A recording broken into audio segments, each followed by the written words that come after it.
اللہ تعالیٰ ہر جگہ نہیں ہے، اپنی ذات کے اعتبار سے اللہ رب اس پہ تو ٹی وی پہ بڑی ڈیبیٹ ہو چکی ہے، اور اس پہ جس نے حنیف قریشی نے ایسے ٹیشو کا ڈبہ پکڑا اور اپنا موبائل جیب سے نکالا اور اوپر رکھا، کہا قاری صاحب بتاؤ اللہ بڑا ہے کہ عرش بڑا ہے؟ آپ کہتے ہو کہ اللہ عرش پر ہے، اللہ بڑا ہے کہ عرش بڑا ہے؟ اگر اللہ بڑا ہے تو عرش چھوٹا ہے، تو پھر بڑی چیز چھوٹی پر آ نہیں سکتی، اور اگر عرش بڑا ہے اور نعوذ باللہ اللہ چھوٹا ہے تو پھر وہ اکبر نہ ہوا جو آپ کہتے ہو اللہ اکبر، اللہ سب سے بڑا ہے، وہ پھر اکبر نہ ہوا۔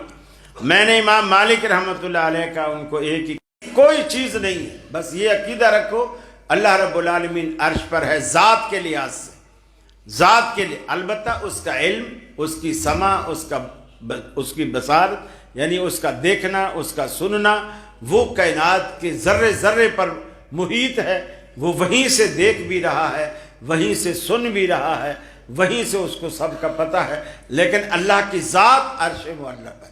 آپ ان سے پوچھئے جو یہ جو کہتے ہیں نا کہ معراج والی رات 7 آسمانوں کے بعد جبریل نے کہا میرے تو اب پر جلتے ہیں، یہ جملہ سنا ہے کبھی؟ میرے پر جلتے ہیں۔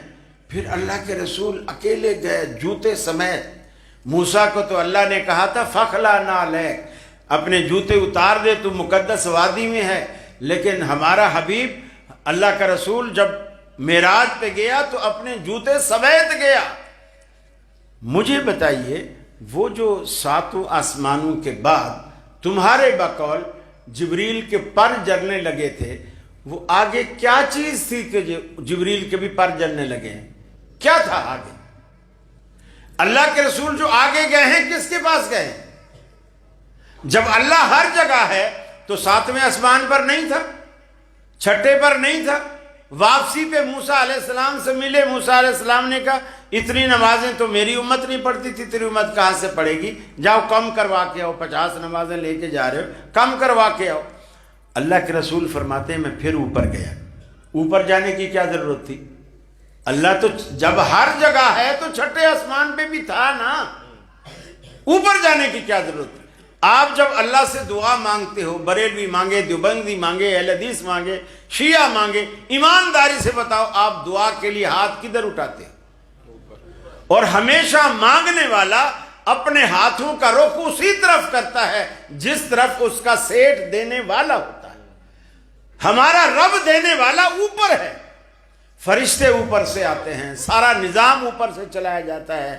پھر معراج بھی اوپر ہوئی، جب اللہ نے اپنے حبیب کو بلایا تو ظاہر بات ہے اللہ رب العالمین نے اوپر بلایا تو نیچے بھی کہیں بلایا جا سکتا تھا، اللہ نے اوپر کیوں بلایا؟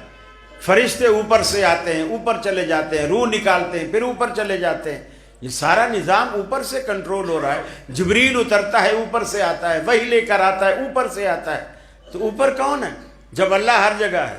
یہ صوفیوں کا عقیدہ ہے، اور بڑا ہی گندا بھیانک کفریہ اور شرکی عقیدہ ہے کہ اللہ ہر چیز کے اندر ہے، پھولوں میں ہے تو خوشبو بن کر، عورت میں ہے تو حسن بن کر، تھانے دار میں ہے تو طاقت بن کر، یہ ہر چیز کے اندر وہی ہے۔ پھر وہ کوئی اتنا عبادت کرتا ہے، عبادت کرتے کرتے کرتے اللہ تعالیٰ کے اندر وہ گم ہو جاتا ہے، اور پھر وہ منصور کی طرح کہہ دیتا ہے انا الحق، اس کو چاروں طرف دیکھتا ہے کہ ادھر بھی خدا ادھر بھی خدا، وہ خود کو دیکھتا ہے خود بھی خدا نظر آتا ہے، وہ دعویٰ کر دیتا ہے میں ہی خدا ہوں۔ یہ تو صوفیوں کا عقیدہ ہے۔